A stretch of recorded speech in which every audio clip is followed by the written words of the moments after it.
mabuti. Amen. Hallelujah. Maganda ng ating kinanta ngayong umaga, no? Ang buhay natin ay laging nagdurusa, ngunit ngayon masigla, masaya, wala si Jesus ay makilala. Hallelujah. Sino sa inyo ang makapagsasabi? Mula nang nakilala nyo si Jesus, nagiging masaya na ngayon ang buhay nyo. Masaya kayo, no? Okay. Sino sa inyo rito, mula nang nakilala nyo si Jesus, naging malungkot lalo buhay nyo? Taas ang kamay. Meron ba? Pakaganda ng ating kanta eh. Ang buhay namin ay laging nagturusa, masaya mula nang si Jesus ay makilala. Alam niyo yung kanta natin, yan ay awit na mula sa puso ng pasasalamat sa Diyos. Yes. Ako, yan ang buhay ko. Dati, nung wala si Jesus sa akin, ako, akala ko lang, masaya ko. Pagdating ng sweldo, inom dito, inom doon. Wala pa isang linggo, wala na yung sweldo, naubos na. Kabibisyo ng kabibisyo, nakuha, telebisyon, TV. Ay kasi, puro bisyo eh. Malungkot ang buhay. Puro kalokohan. Pag nabisto, naku, lagi nang hindi ka makatingin. Ganyan lagi ang mata kasi baka may makabisto eh. Kasi merong laging buhay na nakatago. Laging mapanlamang sa kapwa. At ang dulot ay kahirapan. Kasi yung kinikita ko, naubos din sa bisyo eh. Like, pag nag-inom tayo, anak ko, may pulutan pa yan. Pag-uwi na pa, ano may anak ang asawa mo, no? Ganito yun. Wala na tira, no? Pambaon sa anak, wala. Pero ngayon, iba na buhay. May bodega church pa, nagpupuri pa sa Panginoon. Kahit saan ka tumingin eh, kabutihan ng Diyos ang makikita mo. Bakit? Yan ang katotohanan ng kinakanta natin. Dati, malungkot. Ewan ko na yung asawa ko, kung masaya ngayon, mukhang malungkot pa rin ba? Dati ba, masaya buhay mo nung wala si Kristo o hindi? Ano sagot? Ha? Nung wala si Kristo, masaya o malungkot? Ha? Malungkot. Puro kalungkutan. Ang buhay ng isang tao wala si Kristo, akala nyo lang masaya kayo. Pero ang totohanan, punong-puno yan ng kalungkutan. Pag tinanggap mo si Kristo, ang unang pangako sa iyo ni Kristo, gagawin kitang masaya. Sabi ni Kristo, I will bless you. Yung salitang bless, gagawin kitang masaya. Yung bless, yung sabi doon, para ikaw ay maging masaya. Kaya yung kanta natin, napakaganda eh. Ang buhay natin ay nagdurusa, ngunit ngayon masiglan at masaya, mula nang si Jesus ay makilala.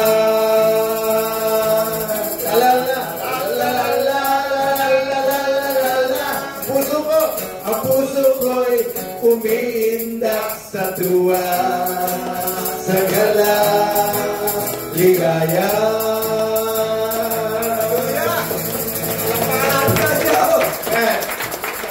Simpleng kanta, nakakapagpasalamat tayo sa Panginoon, nakakapag-worship tayo. Sinasabi mo sa Diyos, gano'n siya kabuti sa iyo. Nung wala si Kristo, puro pagdurusa. Talagang puro pagdurusa. Lahat ng uri ng pagdurusa naranasan ko na nung wala si Kristo. Ikaw, Nanay Pachi, nung wala si Kristo, masaya ka? Ha? Hindi? Maraming pagdurusa? Anong uri ng mga pagdurusa? Isa lang, huwag marami.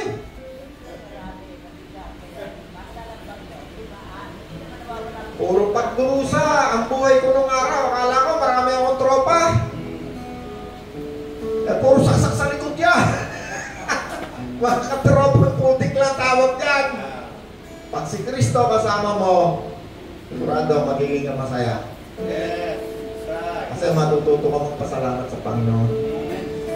Maraming tao, kahit ano meron, basta yun na hindi marunong kumilala sa Diyos, malungkot pa rin yan, tagdurusan pa rin yan. Alam natin, naku, ba't ito, ang daming pera, yaman-yaman. Hindi mo lang alam gaano kayamanan niya mismo, yun ang problema niya. Yes. Yun ang nagdadala sa kanya ng napakaraming kalungkutan. Kay Kristo, kapag si Kristo ginawa mong Panginoon, sigurado magiging kang blessed, masaya. Amen, Ed?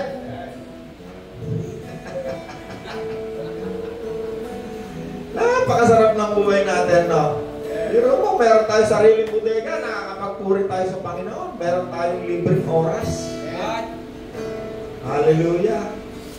Ang buhay natin ay laging nagdurusa. Ngunit kayo'y masigla na masaya. Mula nang si Jesus ay makilala. La la la la la la la la la.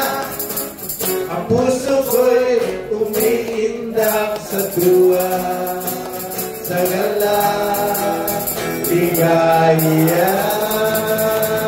Hallelujah. Baka natin ang Panginoon. Ito po ito, nakakapaglalalala tayo, no? Para tayong batang umakanta. Ano ba tawag doon? Yung ganong kanta? La la la la. Ano tawag doon? Ha?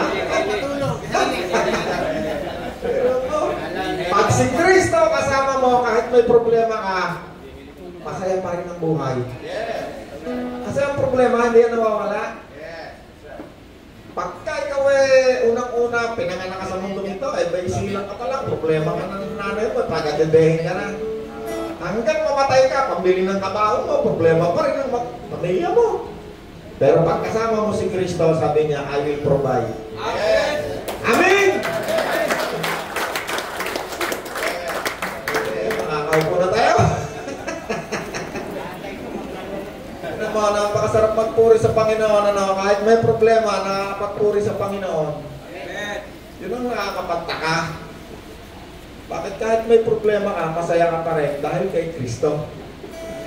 Kasama ng Espiritu natin si Kristo. Yes. Punta tayo sa salita ng Diyos. Ano bang huli nating iniwan? Balikan natin saglit yung iniwan natin nung nakaraan. Pumunta na tayo sa Colosas kasi ito yung binabaybay natin ang lahat ng sinulat ni Pablo eh. Yes. Tinitingnan natin kung totoo nga bang yan tungkol sa mga hentil, sa mga Hudyo, sa lumang tipan, bagong tipan. Yan ba itinuro ni Pedro, ni Pablo sa lahat ng sinulat niya? Oo. Bakit? Sobrang halaga. Kapagkat ang ating apostol ay si Pablo. Balikan natin. Saglit. Colosas chapter 2. Ayan. Colosas chapter 2 verse 6. Yamang tinanggap na ninyo si Kristo Jesus bilang Panginoon. Yes. Sino rito tumanggap na kay Kristo bilang Panginoon? Taas ang kamay. Yes. Ayan, hindi nagkakamali si Pablo ng sinulatan. Kasi ang sinulatan niya ay mga taong tumanggap kay Kristo. Yes. No? Kung si Ed hindi yan tumanggap kay Kristo, hindi ito para kay Ed. Kasi si Pablo ay nagtuturo yan sa mga taong mananampalataya. Ibig sabihin tumanggap kay Kristo. Yeah. Sabi ni Apostol Pablo sa Colosas, yamang tinanggap na ninyo si Kristo Jesus bilang Panginoon. Mamuhay kayo na may pakikipag-isa sa Kanya. Magpakatatag kayo at isalig ninyo sa Kanya ang inyong buhay. Magpakatibay kayo sa pananampalatayang itinuro sa inyo at lagi kayong magpasalamat sa Diyos. Yes. Hallelujah. Anong itinuro ni Pablo sa atin? Pananampalataya. Yes. Ano raw ang gagawin natin? Lagi tayo magpasalamat. Kaya nga ang Panginoon, tinapay lang. Salamat, Ama, sa tinapay. Binigay niyo tinapay, dumadami pusay. Yes. Ang Panginoon, di tayo tinuruan mag-magic. Tinuruan niya tayo magpasalamat. Bakit? Kapag tayo magpasalamat sa Diyos, diyan gumagawa ang Diyos ng mga miracle. Yeah. Hindi maipaliwanag. Hindi mga bagay na mahirap ipaliwanag para ikaw maging kang masaya. Si Kuya Sosing nga, puro professional ang anak niya. 3. Sabi niya, hindi ko mapaliwanag paano ko napag-aral ng mga anak ko na yan. Yes. Tawag doon miracle. himala. Ibig sabihin ng himala, ang Diyos tumutulong sa'yo. Hindi mo alam paano paraan. May miracle. Bakit? Kasi mapagpasalamat sa Diyos. Every time ka magpapasalamat sa Diyos, nakikita ka ng Diyos, tuwan-tuwa ang Diyos. Amen. Pero pag ikaw, lamon ka ng lamon, wala ka malang, bahala ka. Hindi. Ayaw ng Diyos. Pag ikaw mapagpasalamat ka, kapirasong, pagkain lang kapiraso, kahit ano, palusog na katawan, magandang sinelas. Yes. Pagpasalamat mo sa Diyos, tinan mo, may improvement ang buhay mo. Merong mga bagay na gumagalaw, nag-i-improve, na hindi mo kayang ipaliwanag kung paano. Amen? Yes. Paano ko nalaman niya? Kuya Roland, nabay 30 taon na ako, yan ang ginagawa ko. Hindi ko nga malaman bakit tayo may bubegang ganito. Kahit anong gawin ko, pinapapala ng Diyos eh. Yes. Bakit? Kasi hindi lang ako marunong magpasalamat. Pinapangunahan ko pa ang mga tao para magpasalamat. Yes. Katulad ng ginagawa natin ngayong umaga, na ginagawa natin 30 taon na ang nakalipas hanggang ngayon.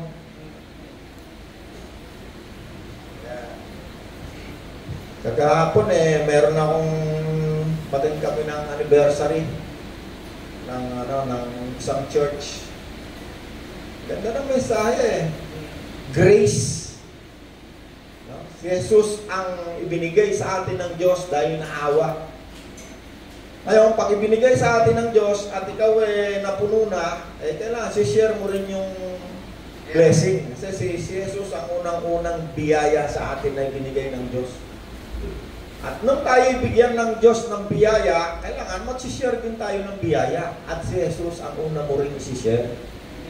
Kanino mo i-share? Sa mahal mo sa buhay mo na. O, kung meron kang asawa, bahagi mo sa asawa mo. Bahagi mo ang gospel, ang salita ng Diyos. Amen? Yes. Okay. Tuloy pa tayo sa 11.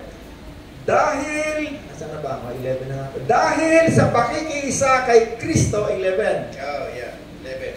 Dahil sa pakikipag-isa kay Kristo, kayo'y tinuli hindi sa laman, kundi sa pagwawaksi ng masamang hilig ng laman. Yeah. Ito ang pagtutulin mula kay Kristo sa pamamagitan ng bautismo na ilibing kayong kasama ni Kristo. Yes. At muli rin kayong binuhay na buhay na kasama ni Kristo dahil sa inyong pananalig sa kapangyarihan ng Diyos na muling bumuhay kay Kristo. Kayong dating patay, Yes. dahil sa kasalanan, kayong mga hentil na hindi saklaw ng pagtutuli ayon sa kautusan ay binuhay ng Diyos na kasama ni Kristo. Tignan nyo, yan yung sa Kolosas. Mga hentil, no? Laging pasok kay Pablo yung tungkol sa hentil, tungkol sa Hudyo. Okay, sino raw tayo? Mga hentil na sumampalataya kay Kristo. Amen? Talo na tayo. Niyayagyan kasi natin yung lahat na sinulat ni Pablo. Punta naman natin itong Kolosas. Meron pa rito sa Kolosas na tinuro ni Pablo tungkol sa mananampalatayang Hudyo at hentil. Kolosas 2 verse 14. Sundot-sundot lang para lang makita natin na napakahalaga ng mga topic na ito. Pero bakit ba hindi mo ituro yung mga bagay na tungkol na, halimbawa, yung araw ng patay, kasi kararaos lang ng patay. Hindi na mahalaga. Bakit? Ang ating Diyos ay Diyos ng mga buhay. Yes. Ang Diyos ni Abraham at ni Jacob, ni Isaac, ay Diyos ng buhay. Kaya pag patay, hindi na natin pinag-aaralan niya. Bakit? Kaya na natin mag-aaral yung mga patay, tayo buhay.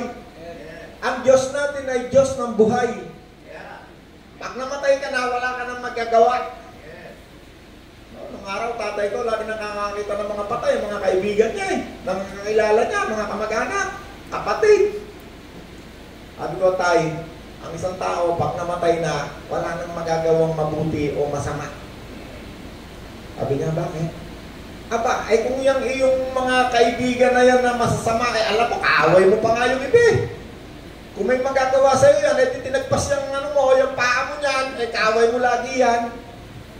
Ayun naman sinasabi mong mga kaibigan mo, kamag-anak mo na mababait. Abay, kung yan may magagawang mabuti sa'yo, di sana tinuro niya sa'yo sa nakalibing yung mga ginto ng Kastila, yung mga...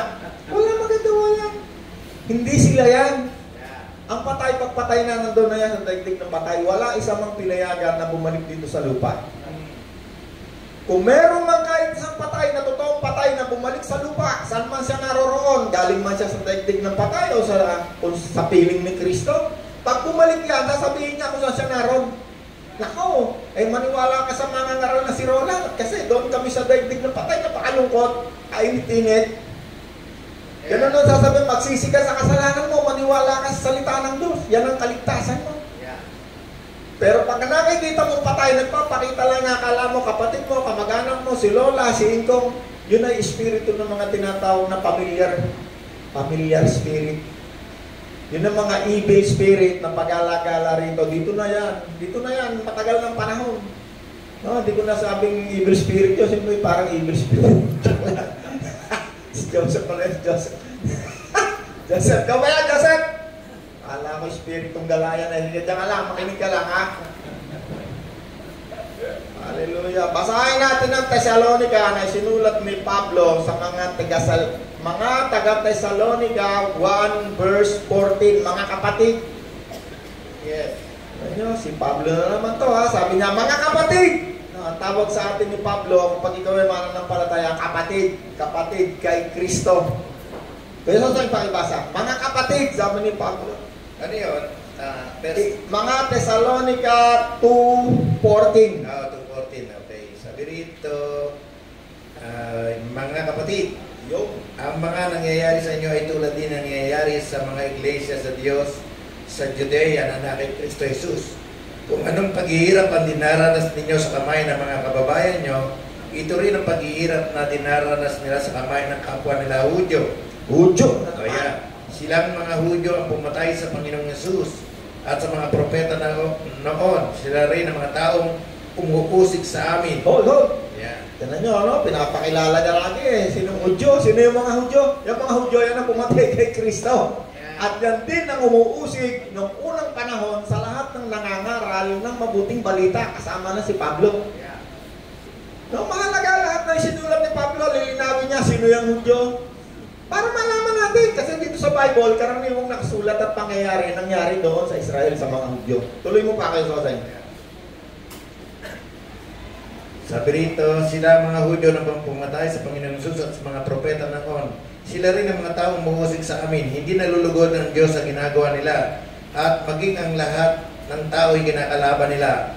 Hinahadlangan nila ang pangangaral namin ng salita ng Diyos sa mga hentil na siyang ikaliligtas ng mga ito. Dahil dito maabot na siya. Anong papel ng mga Hudyong ito? Sila ang humahadlang sa pangangaral nila ng mabuting balita sa mga hentil. Yeah.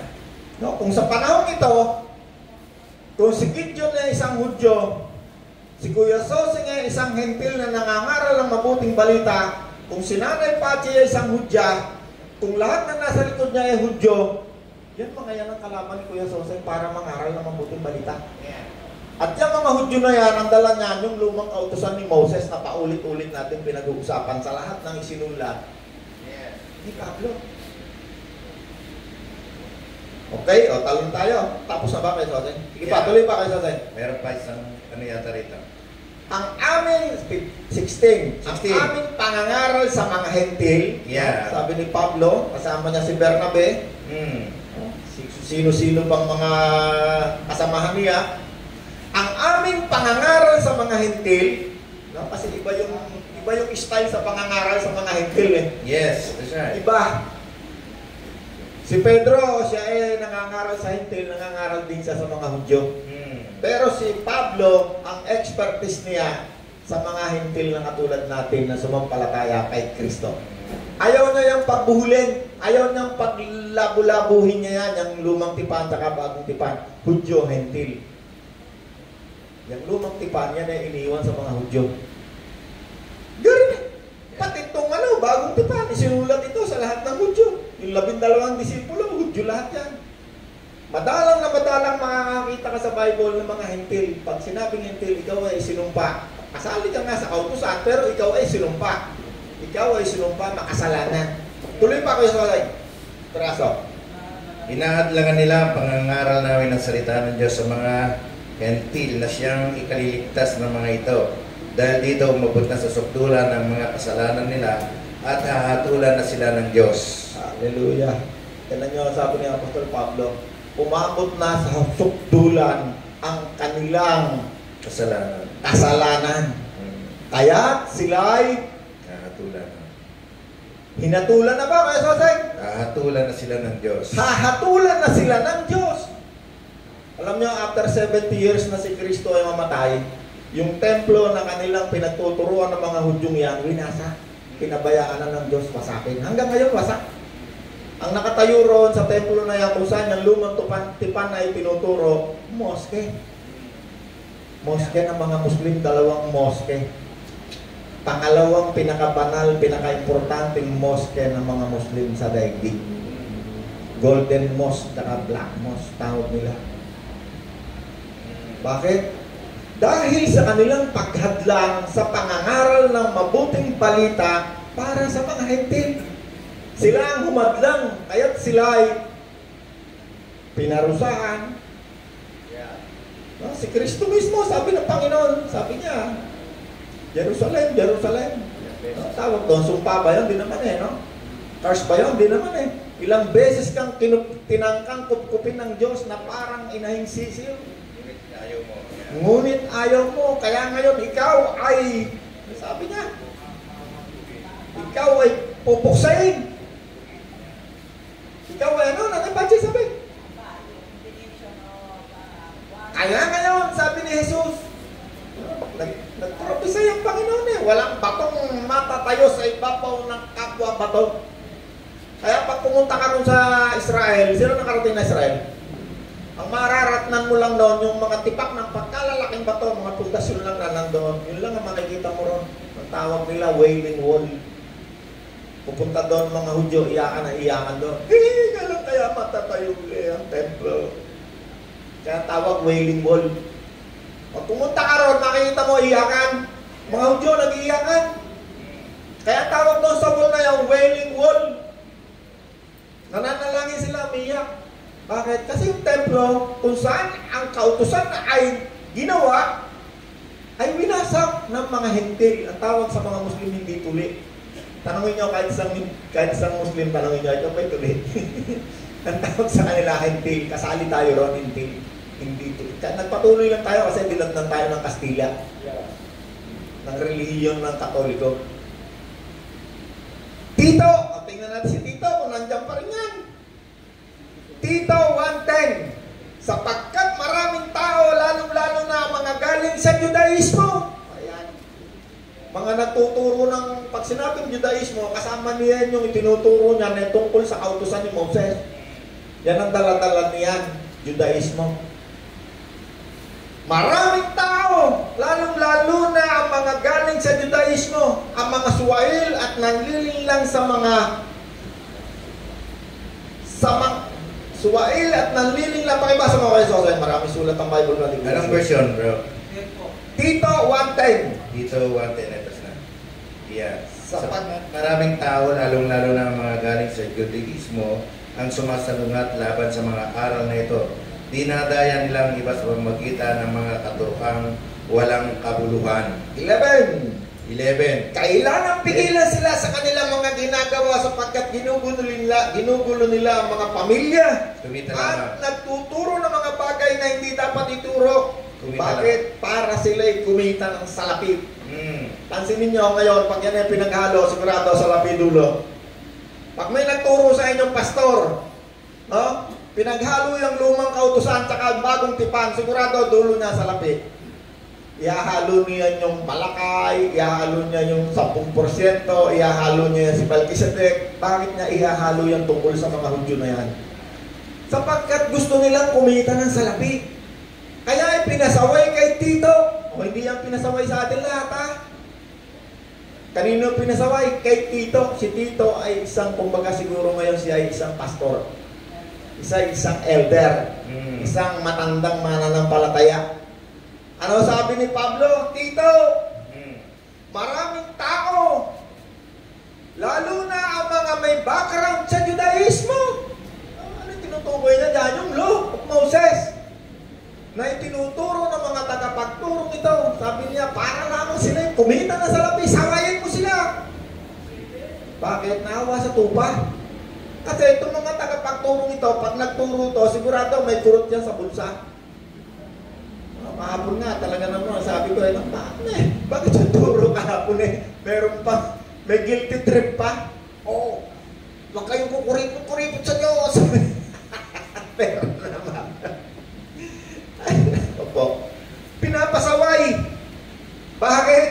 Tinuro na ni Pablo ang tungkol sa lumang tipan, bagong tipan, hentil at Hudyo. Pumunta tayo sa mga Hebreo. Hebreo chapter 7. Hebreo chapter 7 verse Hebreo chapter 8 verse 7. Kung walang kakulangan ng unang kasunduan, hindi na sana kailangan pampalitan.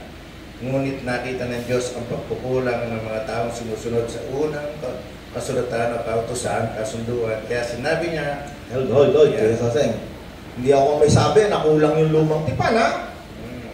Alam niyo itong pinag-uusapan natin dito, wala akong libro, wala. Purong Bible lang natin pinag-uusapan. Hindi niyo pwedeng sabihin sana, kung meron lang, narinig ko lang kung kanino yan Ano sasabi niyan, Bible? Salita ng Diyos. Anong sabi? Kung walang kakulangan, ang lumang tipan, unang tipan, hindi na sana gumawa pa ng pakalawa. Sabihin, sinabi niya, may kulang, tama ba? Gideon, no? Hindi naman ako nagsabi. Kaya Roland, bakit ba yung lumang tipan di ba yan ay sinulat ng Diyos? Tama.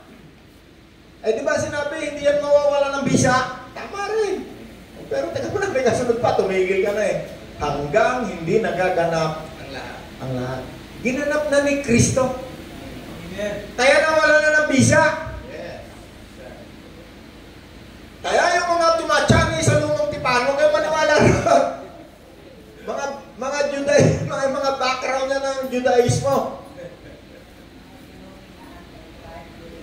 Yun, dinugtungan pa niya Nanay Pachi, may Antichrist pa. Basahin pa natin. Sa verse 12. Verse 8:12. Sabi rito, sapagkat patatawarin ko ang kasamaan nila at lilimutin ko na ang kasalanan nila. Nang sinabi ng Diyos na may bago ng kasunduan, maliwanag na pinapawalang bisa na tiya ang nauna. Ano bang wala ng bisa at luma na ay mawawala na lamang. Hallelujah. Ganda sa akin, ganda ng ng salin Nang sabihin ng Diyos ang tungkol sa bagong tipan, pinawalan na niya ng bisa ang lumang tipan at anumang nawawalan ng bisa at naluluma, malapit na ito, mawala. Bakit? Ginanap na ni Kristo. So pag naganap na, wala ng bisa. Katulad yan ang bisa ni Jesus sa pagpunta ng Israel. Bisa ni Nanay Pachi, meron niyang expiration. Pag yan ay lumampas na, o kaya naman yung nakarating ka na ron, one-time entry, wala na yung bisa kasi one-time entry yung bisa. Ito namang kasulatan, sabi rito, sabi ng Diyos, kapag naganap na, wala na, luma na, wala na bisa. Marami, hindi makatanggap yan pero hindi pwede mawala ng bisa. Di ba, yan galing sa Diyos. Diyos din ang nagsabi, hindi naman ako talaga mahirap tanggapin yun. Gumawa ng bagong tipan. Para kanino? Para sa ating mga hentil, maging sa mga Hudyong kikilala kay Kristo. Yes. Amen? Yes. Meron pa rito. Hebreo 7 verse 15, verse 9, verse 18, 19. 7:19. 7:19. Yeah, sabi rito, sapagkat walang naging matuwid sa paningin ng Diyos pamagitan ng pagsunod sa kautusan. Walang naging matuwid sa paningin ng Diyos sa pamamagitan ng pagsunod sa lumang tipan na kautusan ni Moses. Wala. Isa lamang. Alam mo sino? Si Kristo. Yes. Siya lamang ang nakatupad niyan. Tuloy pa kayo sa atin. Ito ang dahilan kung bakit tayo binigyan ngayon ng mas mabuting pag-asa at sa pamamagitan ito ay makakalapit na tayo sa Diyos. Hallelujah. Yeah. Ano ngayon ang nangyayari sa atin ng mga Hentil na katulad ng mga Hudyo? Makakalapit na tayo sa Diyos. Katulad nila. Dati hindi tayo nakakalapit. Ngayon meron na tayong access. Makakatawag na tayo sa Diyos. Abba, Father. May access na. Nawala na yung harang, yung pagitan. Hebreo 9:15. Ito sabi, kaya si Kristo ang ginawang tagapamagitan sa atin at sa Diyos sa bagong kasunduan, sapagkat sa pamagitan ng kamatayan, tinubos niya ang mga taong lumabag sa unang kasunduan. Dahil dito matatanggap na ng mga tinawag ng Diyos ang walang hanggang pagpapala na ipinangako niya. Hallelujah. Ano ngayon ang resulta ng tayo naging mananampalataya? Matatanggap na ngayon natin ang ipinangakong walang hanggang pagpapala. Tama. Yeah. Ano yun? Pinaka-ultimatum ng walang hanggang pagpapala nito? Espiritu Santo. Yes. Narito na ngayon sa ating katawan ang presensya ng Diyos. Yung dating inaalayan lamang doon sa templo ng mga handog, yung presensya ng Diyos doon sa tinatawag na kabanal-banalan, Holy of Holy, nasira na yung telon. At ngayon, tayong mga tumanggap kay Kristo ay meron ng access at ngayon ay naririto na yung presensya ng Diyos sa ating buhay, sa bawat isa. Amen! May natututunan tayo? Yes. 9:11, kung sasapay. 9:11, sabi rito, ngunit dumating na si Kristo na punong pari ng bagong pamamaraan na higit na mabuti kaysa sa dati. Pumasok siya sa mas dakila at mas ganap na tolda na hindi gawa ng tao at wala sa mundong ito. Minsan lamang pumasok si Kristo sa pinakabanal na lugar. sa dakong kabanal-banalan at iyon ay sapat na. At hindi dugo ng mga kambing at guya ang kanyang inihandog na sinasabi sa lumang tipan, kundi ang sarili niyang dugo. Upang magkaroon tayo ng walang hanggang kaligtasan.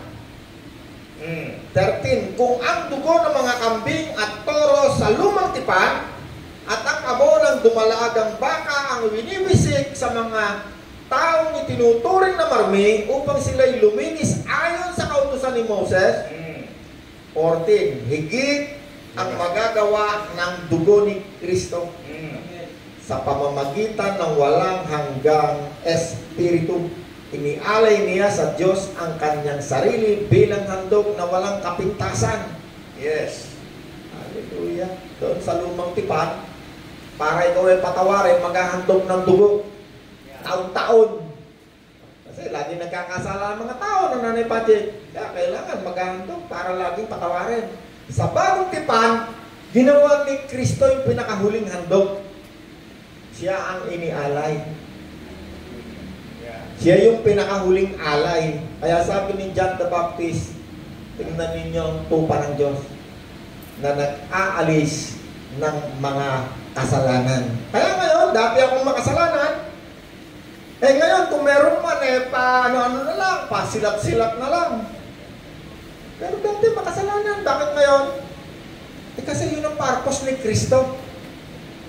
Ililigtas tayo sa kasalanan. Dati akong ginagawa ni Ed, ni Bebet, paglalasing, may ginagawa ko. Lahat ng ginagawa niyong kasalanan ginagawa ko. Pero dahil kay Kristo na nag-alay ng kanyang buhay, pinatawad ang aking mga nagawang kasalanan at ngayon ay inaalis niya sa aking buhay ang kasalanan. Ano si Kristo? Nag-aalis ng kasalanan. Dati akong magnanakaw. Lahat ng ginagawa niyo, ginagawa ko, baba. Lahat ng kasalanan na alam niyo. Alam ko rin. Pero ngayon, ikaw ba Kuya Roland nandun pa rin? Wala na. Sino nag-alis? Si Kristo.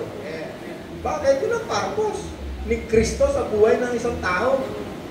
mag-aalis ng kasalanan. Bakit kailangan alisin ng kasalanan? Kasi yung kasalanan, yan ang nagpapahirap sa buhay ng lahat ng tao. Mambabae ka, gagastos ka ng pera. Wala kang mauwing pera sa asawa mo. Pwede ka pang magkasakit kung doon ka sa prostitute nagpunta. Lulungkot ang buhay mo. Maglasing ka, ubus ang pera mo, nalasing ka, umpok-umpok, buulang uwi mo.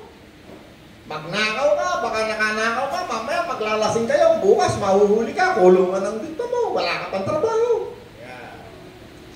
Sabihin mo kahit anong kasalanan, yan ang nagpapahirap sa tao.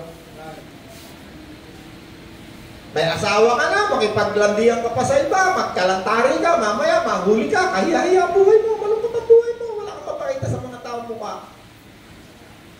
Dami akong kilalang tao na nakipagkalantari kung kani-kanina, walang mukha may pakita. Bakit? Nahihiya sila eh. Sira pa mga pamilya. Nawasak. Ang kasalanan, yan ang nagpapahirap sa buhay ng tao, yan ang nagbibigay ng kalungkutan. Kaya si Kristo, ibinayad niya yung kanyang sariling buhay para tayo makawala sa kasalanan. Kung wala si Kristo sa aking buhay, ay naku po, wala pwedeng bumago sa akin. Kahit asawa ko, baka mag-asawa ako ng 2, 3. Wala kayang bumago sa isang tao kung wala si Kristo. Ang tatanggal lang sa kasalanan ng tao, si Kristo. Bakit? Siya ang nagbayad sa kasalanan. Siya ang tumubos. Ang kasalanan, yan ay umalipin sa mga tao. Pag sinabing alipin ka ng kasalanan, kahit anong sabihin ng kasalanan, gagawin mo, wala kang magagawa. Alipin. Pag sinabing ikaw ay alipin, wala kang gagawin kundi ano yung sabihin sa iyo ng umaalipin sa iyo. Pag sinabi ng alipin na, kung ngari ikaw ay, ano bang kasalanan nga? Sigarilyo. Pag sinabi na sigarilyo, sumagarilyo nga. Pag kahit may sakit ka, magsisigarilyo ka. Tawa ka, Edwin. Tawa, Ed. Kung nalaman niya kayo lang, eh dati akong alipin ng sigarilyo. Isang ganyan. Kahit mayroon akong isip pa rin yan. Bakit? Ang tawag alipin. Wala kang magagawa. Pag ikaw ay adik ng droga, wala kang magagawa. Pag sinabi ng droga, kailangan ko ng droga. Kahit lang anak mo, ibebenta mo para magkaroon ka ng droga. Para makasip-sip ka ng droga. Bakit? Alipin ka, wala kang magagawa. Pero dahil kay Kristo, pag tinanggap mo si Kristo, babayaran ka sa umaalipin sa'yo, ang Diyos ng kasamaan. Na nagbibigay sa'yo ng kalungkutan. Ano ngayon ang ibibigay sa'yo ni Kristo? Una, masayang buhay. Pangalawa, buhay na walang hanggan. At buhay na ganap. Amen! Hallelujah! Pero po, yan ang purpose. Bakit tayo kailangan nandito every Monday? Bakit? Ayoko naman, ako lang ang masaya. Pero papupuntahin lang kita rito, bibigyan pa kita bigas. Pupuntahin lang kita rito, bibigyan pa kita merienda. Diba napakabait ng Panginoon? Hallelujah! Sabi ng mga ilang tao dyan, eh ikaw naman, pinabayaran mo naman yung mga tao para makinig na salita ng Diyos. Abay, kung kailangan akong bayaran ng buong mundo para makinig na salita ng Diyos, kung kaya ko, babayaran ko lahat yan para makinig na salita ng Diyos eh. Hallelujah! Palakpakan natin ng Diyos! Hallelujah! Napakasarap ng ating buhay, no? Saan na tayo kay Sosay? 16 na, 16! Sabi rito, dito muna, sa 15. Kaya si Kristo ang ginawang tagapamagitan sa atin ng Diyos sa bagong kasunduan.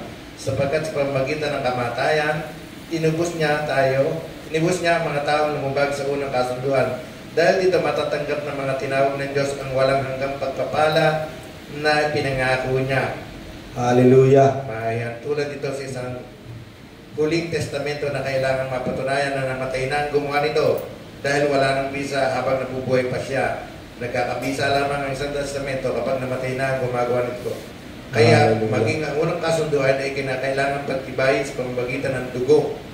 Yun. Hallelujah! Anong ginawa ni Kristo? Tagapamagitan ng bagong tipan. Si Kristo ang tagapamagitan sa 15. Kaya nga si Kristo ang tagapamagitan ng bagong tipan. Yes. sa pamamagitan ng kanyang kamatayan, ipinatawad ang paglabag ng mga tao noong sila'y nasa ilalim pa ng naunang tipan. Dahil dito, makakamtan na ng mga tinawag ng Diyos ang walang hanggang pagpapala na kanyang ipinangako. Yeah. Hallelujah. Tinapos pati Espiritu Santo, binigay ng Diyos sa atin, no? Sino tumanggap na kay Kristo? Amen. Tandaan nyo lagi, huwag nyo kakalimutan. Ang Espiritu Santo, pag tinanggap mo si Kristo, kasabay na papasok sa iyong katawan. Ang tanong lamang, sino talagang tumanggap kay Kristo? Kasi maraming tao, kala lang natin tinanggap si Kristo. Kaya nga si Pedro, nung nangangaral siya sa bahay ng Romano, yung unang pagbaba ng Espiritu Santo, habang siya nangangaral, bumaba ang Espiritu Santo sa mga hentil na nakikinig. Yun ang unang pagtanggap ng Espiritu Santo ng mga hentil. Huwag nyo lagi pagkakalunin ng Hudyo at hentil. Magkakaroon ka ng dilubyo sa isip mo, maghahalo yan lumang tipan, bagong tipan. Totoo naman na mayroong mga pinatungan ng kamay, pero yun special instruction sa mga Hudyo. Totoo yun, meron.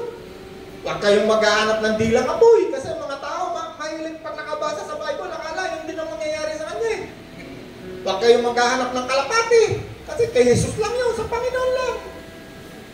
Pinakita lang yung kay John the Baptist para makita ni John the Baptist, ang makita mong bumaba ang Espiritu Santo, siya na nga ang magbabautismo sa apoy.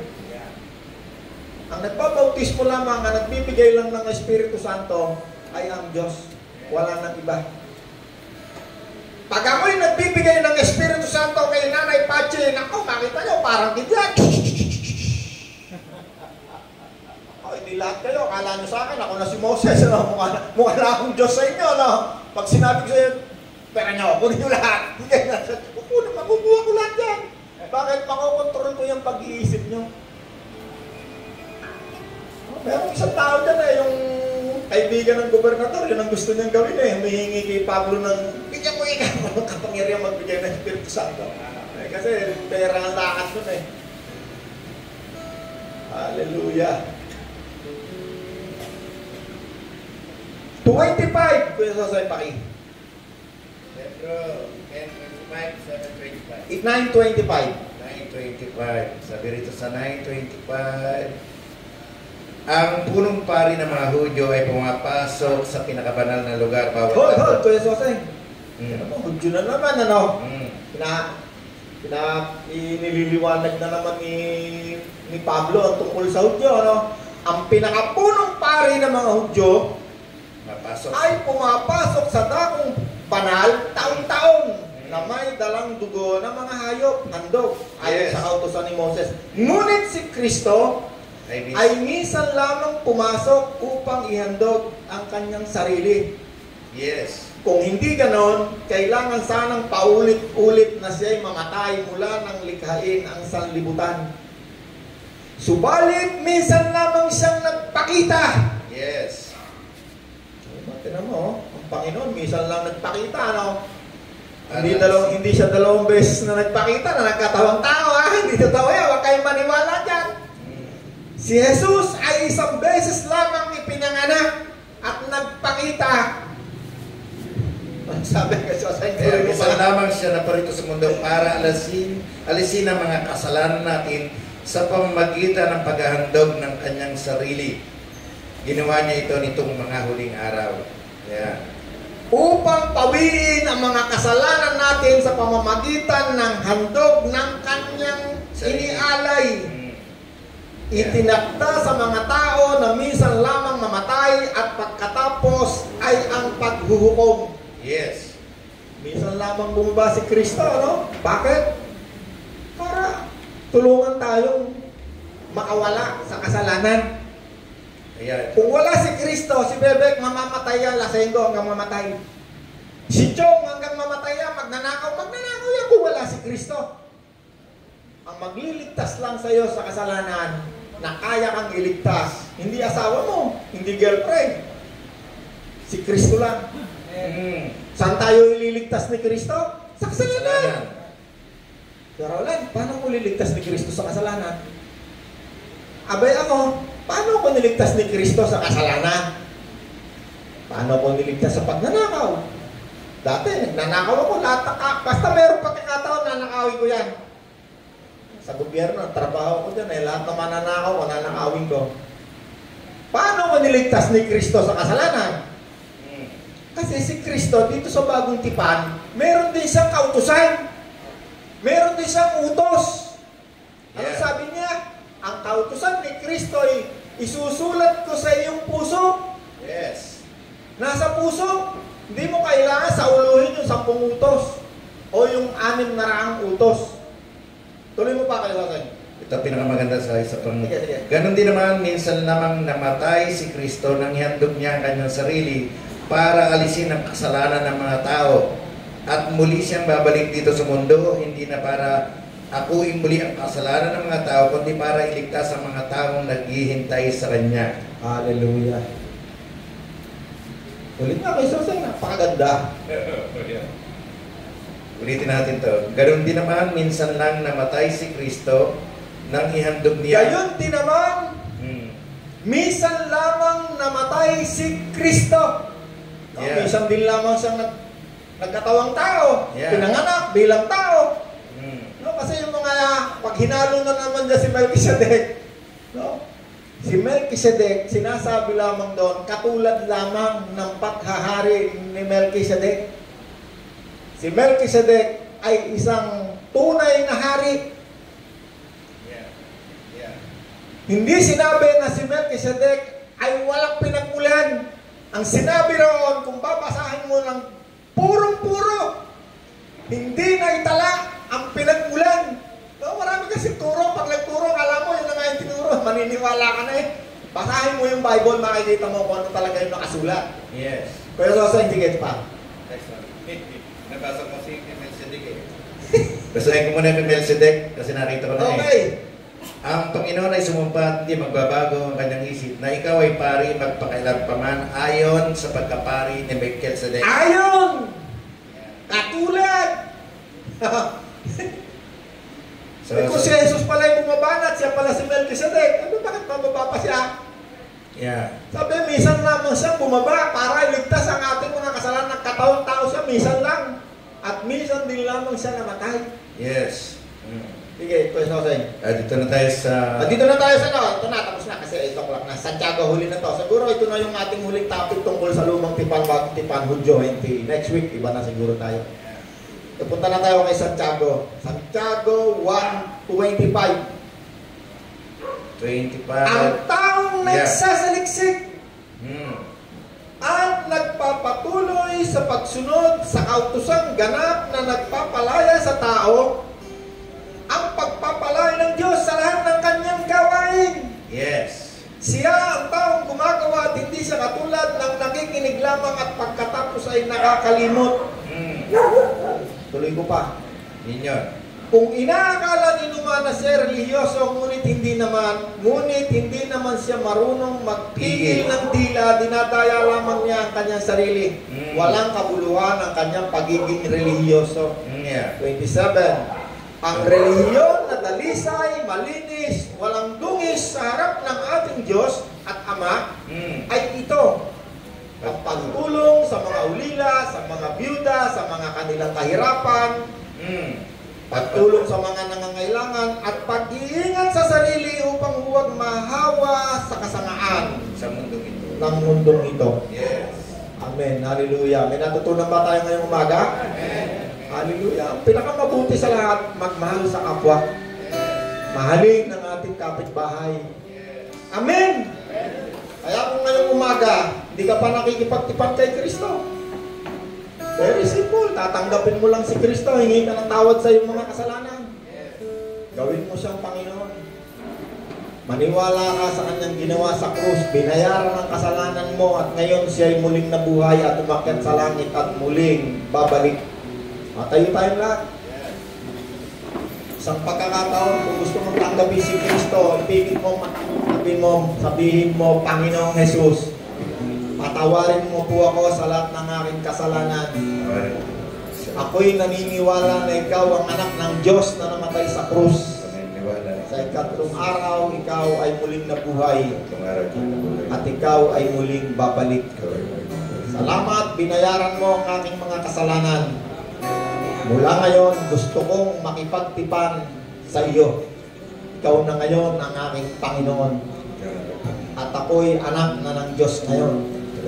Kaya tatawagin ko ang Diyos, Amang Diyos. Salamat po, Ama, sa kaligtasan, sa kasiyahan ng buhay at buhay na ganap na ipinagkaloob mo sa akin. Sa pangalan po, Ama, ng Panginoong Yesus. Amen. Ikaw ang hari at tagapagligtas, banal mong pangalan aking itataas. Panginoong Jesus, aking Diyos, iaalay sa'yo.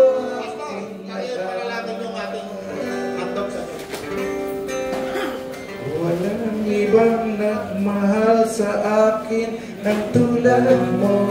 Sige po, pray natin ang handog natin sa Panginoon. Lord, salamat po sa mga pagpapalang patuloy may pinagkakaloob sa amin, O Diyos. Salamat, Panginoon, sa kalakasan, sa buhay, Panginoon. Ang dahil dyan kami, Panginoon, ay nagkakaroon ng anak buhay at nakakapagpangloob sa iyo, Panginoon. Kaya bless mo po ang lahat ng kaloob nito na magamit po, Panginoon, para po sa iyong gawain, Panginoon. At sa pagtulong po sa iyong mga anak, Panginoon. Bless mo po ang bawat isa, Panginoon. Ito po ang aming dalangin sa pangalan ni Jesus. Amen. Amen.